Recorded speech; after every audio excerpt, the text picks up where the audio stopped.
ঈমান যদি না থাকে আপনি যত ভালো আমল করেন একটাও আল্লাহর দরবারে কবুল হবে না।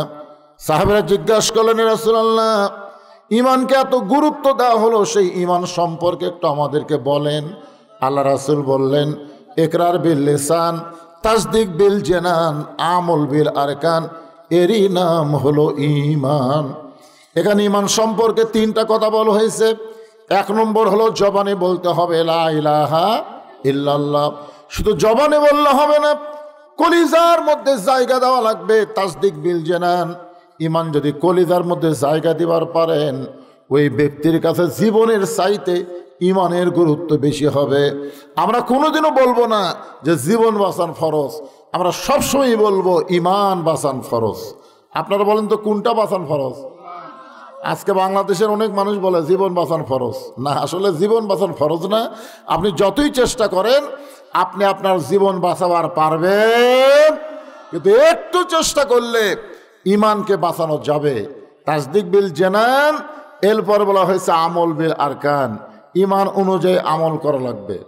ঈমান অনুযায়ী যদি আমল করতে চাই, এক নম্বর আমল হলো নামাজ। এক নম্বর আমল কি?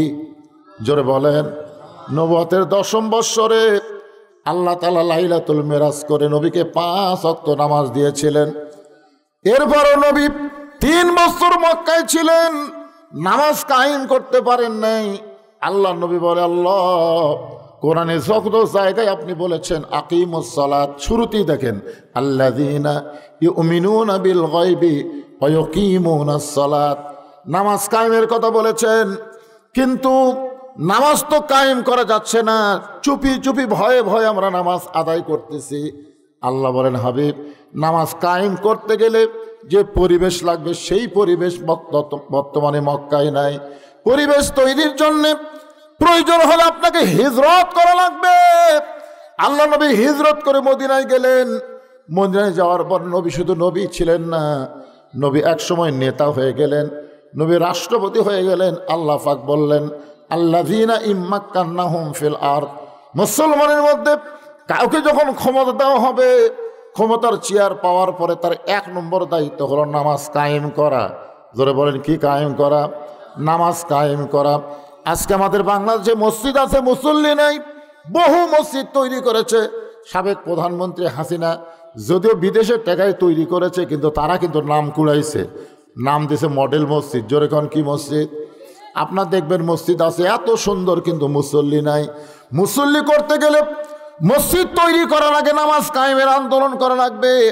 আর নামাজ কায়েমের আন্দোলন করতে গেলে মানুষের আইন যা চলবে না, একমাত্র আল্লাহর কোরআনের আইন লাগবে। ধরে বলেন ঠিক কি না?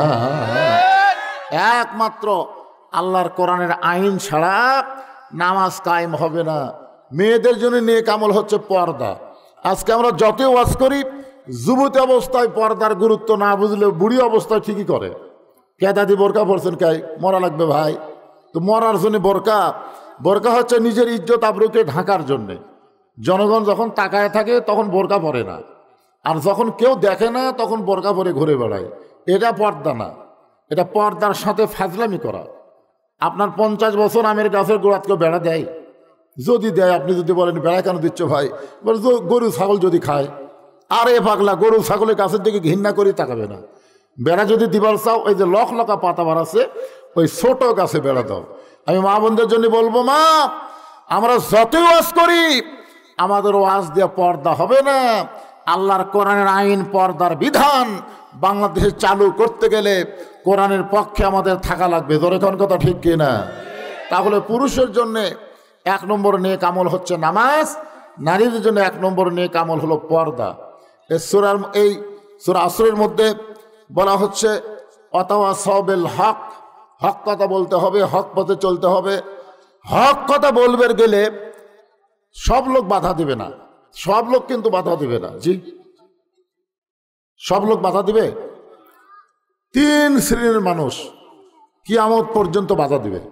রাসূলের হাদিসে বলা হয়েছে। কয় শ্রেণীর? আমার আঙ্গুলের দিকে তাকান। কয় শ্রেণীর? 3 শ্রেণীর মানুষ কিয়ামত পর্যন্ত হক কথা বলতে বাধা দেবে। 1 শ্রেণী হলো রাষ্ট্রীয় শক্তি, যারা আবু জেহেলের ভাবে অন্যায়ভাবে মানুষের আইন দিয়ে রাষ্ট্র পরিচালনা করবে, এরা কোনোদিনও চাবে না যে আল্লাহর কোরআন বিজয় হোক। জোরে কোন কথা ঠিক কি না? আর 2 নম্বর হলো পুঁজিপতি, শতকরা 2.5 টাকা জাকাত দেওয়া লাগবে। আল্লাহর নিয়ম হলো শতকরা 2.5 টাকা কি দেওয়া? জাকাত দেওয়া। আমরা গরিব মানুষ মনে করি 100 টাকা 2.5 টাকা, 1000 টাকা 25 টাকা, 1 লাখ টাকা 2.5 টাকা, 1 কোটি টাকা 2.5 লাখ টাকা, 100 কোটি টাকাতে 2.5 কোটি টাকা।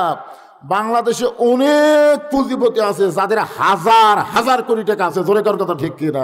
তাহলে হাজার হাজার কোটি টাকা থাকলে আর কত কোটি টাকা জাকাত দেওয়া লাগবে হিসাব করে মাথা ঘোরেন। এত কোটি টাকা আমি জাকাত দেব? দরকার হলে কোরআনের বিরুদ্ধে আইন কর্ম, কিন্তু সুদ ভিত্তিক অর্থনীতি চলবে, জাকাত ভিত্তিক অর্থনীতি বন্ধ করা লাগবে। এই পুঁজিপতিরা কোরআন বিজয়ে বাধা দিবে। জোরে কোন কথা ঠিক কিনা? আর 3 নম্বর হলো ধর্ম নিয়ে যারা ব্যবসা করে। আমাদের বাংলাদেশে কিছু ধর্ম ব্যবসা আছে না নাই? এই যখন শুরু হয়ে গেছে, ট্রাকে ট্রাকে গরু যাচ্ছে, ট্রাকে ট্রাকে গরু কোথায় যাচ্ছে? বাবার দরবারে। বাবার দরবারে গরু যায় কেন? তোর বাপ মা নাই? আছে তো, বাড়ির বুড়া বুড়ি আছে, বাড়ির বুড়া বুড়ি আছে, আমি বাবার দরবারে গরু নিয়ে যাচ্ছে। আমার দয়াল বাবার দরবারেতে কেউ ফিরে না খালি হাতে, এরকম আছে না নাই?